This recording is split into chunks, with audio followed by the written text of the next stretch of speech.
Hey y'all, today we're making some keto chocolate chip cookies. Now all my fluffy friends, don't get mad at me, I'm not going over to the dark side. I have a nephew and his fiance that do keto, and I wanted to try to come up with some recipes that I could make and take to like our family gathering so that they'll have something sweet that they can eat also. Okay, that's why we're doing this. Plus some of y'all might follow keto, so I'm doing this for everybody. Okay, so we're going to start out by measuring out 2 cups of almond flour or 200 grams. Now, the place where I found this recipe, and I will link it down below, she said that it's better if you measure out the almond flour to make sure that the texture of your cookies comes out right. So, because I am no keto expert, I went ahead and I said, you know what? I'm going to be as accurate as I can, so I'm going to measure it out. Then we're going to take some of this Swerve brown sugar. And y'all know normally I'm a monk fruit kind of gal, but it does not pack like this. So I went ahead and got some of this to see kind of what we were working with here. So you're going to need 3/4 of a cup of the Swerve brown sugar. And then it's a little bit like the grains, I feel like, or the granules, whatever you want to call them, are a little bit bigger than regular brown sugar. So I wanted to kind of break it up a little bit just to make sure it wasn't going to get clumpy. Okay, then we're going to add 1/2 teaspoon of baking soda. And then we're going to add 1/4 teaspoon of salt.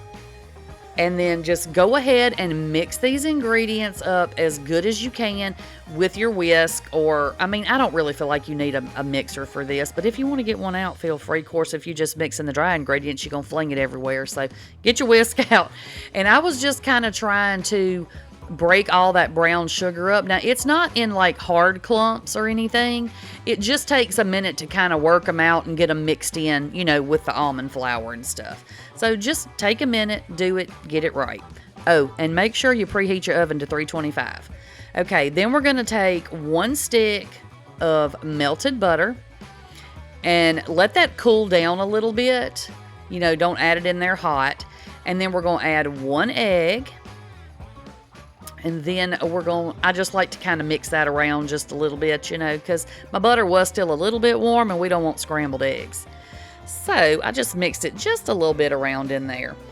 So then we're going to go ahead and add about 1/2 teaspoon of vanilla. And y'all know good and darn well I wasn't fixing to measure it. So about 1/2 teaspoon. So then you're going to go ahead and just mix this up really good. And I did not need the whisk at this point, but I didn't know, so I was still a whisking. But it mixes really easy, you can see. I mean, as I turned, like it mixes in there very, very easy. So just make sure that you get it good and mixed up, get all that flour, you know, incorporated real good. Now, this is not going to come together and be smooth like cookie dough that you're used to. If you've never cooked with almond flour, it's not going to be a smooth dough. It's got sort of like a grainy kind of texture to it. If you can see, I don't know if you can see, I'm trying to kind of move it around in there so y'all can see what I mean. See how it's not really smooth, but it comes out great, y'all. So just trust the process.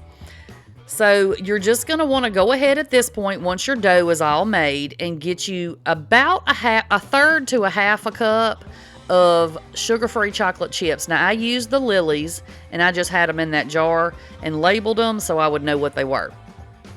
And then we're going to add 1/4 cup of chopped pecans, or you can use walnuts.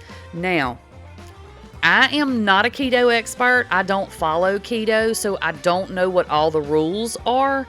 But I made sure that I found a recipe on a page or a YouTube channel of a lady that does nothing but keto recipes.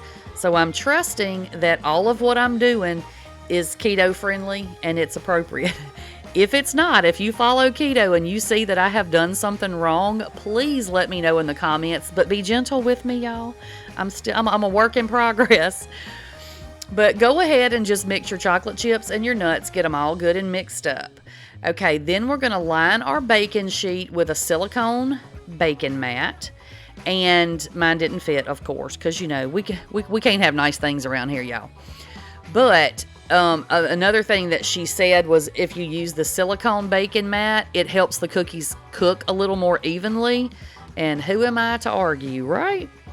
So I just went ahead and pulled out my little silicone mat, even though it didn't fit my cookie sheet. It works out fine anyway. So then I'm going to go ahead and take it's just a little tablespoon, like measuring spoon. And this is the way I normally do cookies. I measure them, in the little spoon, and that way they all turn out about the same size. Well, because this is more of a wet dough, it was a little bit more difficult. You can see when I scoop it up, I have to kind of dig it out of the spoon because it doesn't come out in a solid piece.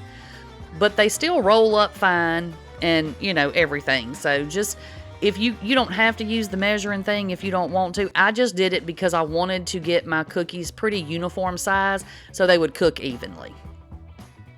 So you're just going to take your dough and you're just going to roll these up and, give them a little bit of space, but they're not going to spread out a whole lot. So you don't need tons of room on there. And we're going to press them down in a minute anyway. But just get them on there the best you can. And I did end up getting 2 cookie sheets out of this batch of dough.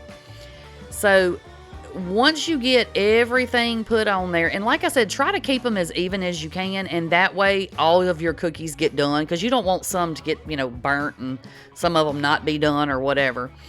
So I started out, you need to press these out just a little bit, just to kind of just press them down a little bit out of a ball into more of a cookie shape. And I thought I would be, appropriate by not touching everything again, even though I just rolled them all in my hands, and press them down with my little measuring cup. Well, clearly you can see it kept sticking to my measuring cup. So I gave up, and there goes my hand. My hands are clean, y'all, I promise. And then I'm just going to press them out. And then we're going to put these in the oven for about 15 to 18 minutes. Mine cooked closer to the 18-minute mark. And then before I put them in, clearly you can see right there, I just put a couple chocolate chips on top of each one just to make them pretty. We got to be fancy. We could be fancy if we want to. So anyway, that's optional, y'all. But this is what they look like when they come out. Y'all, look, they turned out really good. Now, I'm going to show y'all, look, there's what they look like. There's the bottom of them, nice and brown, and they're fluffy.